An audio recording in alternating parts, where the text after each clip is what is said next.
All right, let's now examine the Jnana Marga or Jnana Yoga. It says, I can explain the meaning of life, but I can't explain Medicare drug coverage. All right, action by itself does not bring release from samsara. Karma keeps one bound to the cycle. One must transcend even karma to achieve moksha. The path of wisdom is one way to do this. It's a very difficult path. It's rooted in the axial age when men began to develop the idea of a separate self.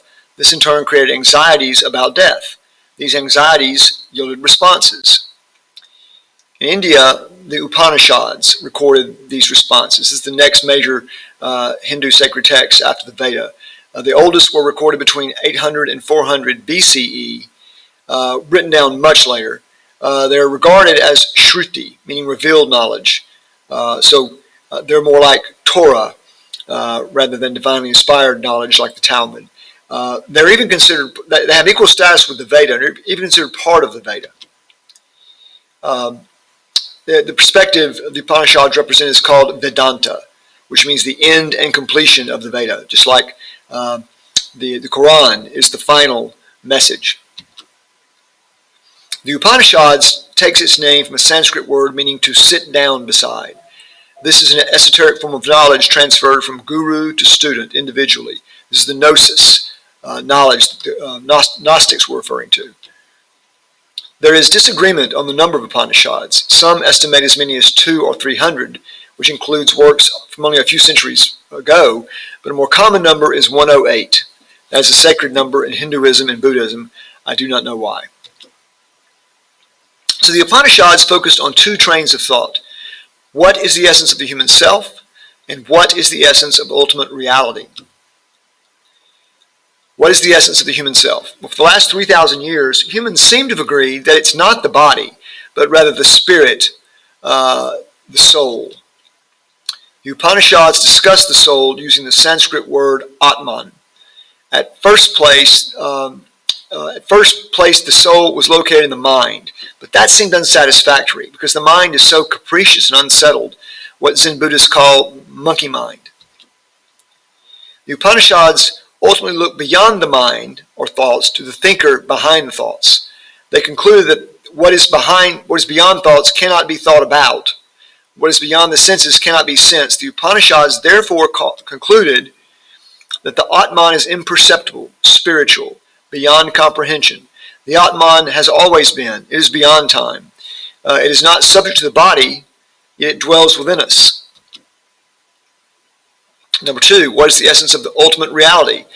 Even as the Upanishadic sages looked inward to explore the soul, they also looked outward, seeking to understand the nature of reality.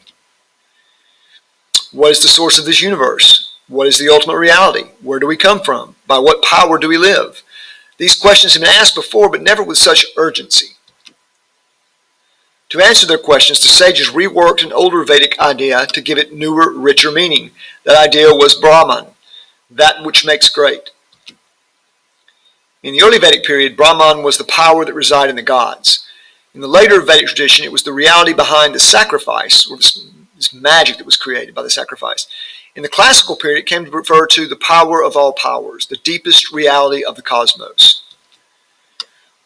As Brahman came to be identified as the ultimate reality, it became increasingly abstract, immanent, and transcendent. It transcends this reality, and it's immanent, meaning it is existing within. It is inherent.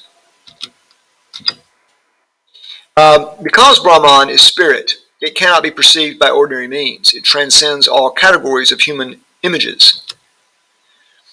As for the Upanishadic sages continued their quest for both the human essence and the ultimate reality, a new insight began to emerge, an insight that would come to full expression in the later Upanishads. As they increasingly grasped the incomprehensible and unutterable nature of both Atman and Brahman, these two ideas converged. The soul and God are one and the same. Brahman and Atman are indivisible. They are two names for the same reality. The Upanishads say, whoever denies God denies himself. Whoever affirms God affirms himself. Now this is a very exalted view of humanity. It's very different from the Western, particularly Christian, view of humanity as sort of base level. sinful. Despite this exalted view of humans, the soul finds itself locked in samsara. The embodied soul is not at rest. According to the Upanishads, samsara is the result of our own ignorance. This ignorance is referred to as maya, which means a veil over reality. We see through a glass darkly. We don't perceive reality as it really is because we're subject to this maya. It causes us to perceive plurality when in reality there's only one unity. It deceives us into thinking of ourselves as separate entities. This is the source of our misery. There is no duality. There is only unity. This is, in theory, the way of wisdom. The idea of the unity of Brahman and Atman gives shape to the characteristics of the path.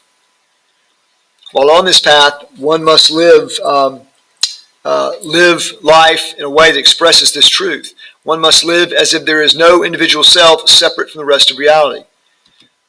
Who does this? Well, sannyasins, that final possible ashrama of life. They give up their names, possessions, family, occupations, religious practices. They give up their personal deities. They even give up their caste. These all keep one entangled in maya. There is no I or my. To find God, look within yourself and pass beyond the suffering of this world. And here's our sannyasin. And that is what I want to say about Jnana Yoga.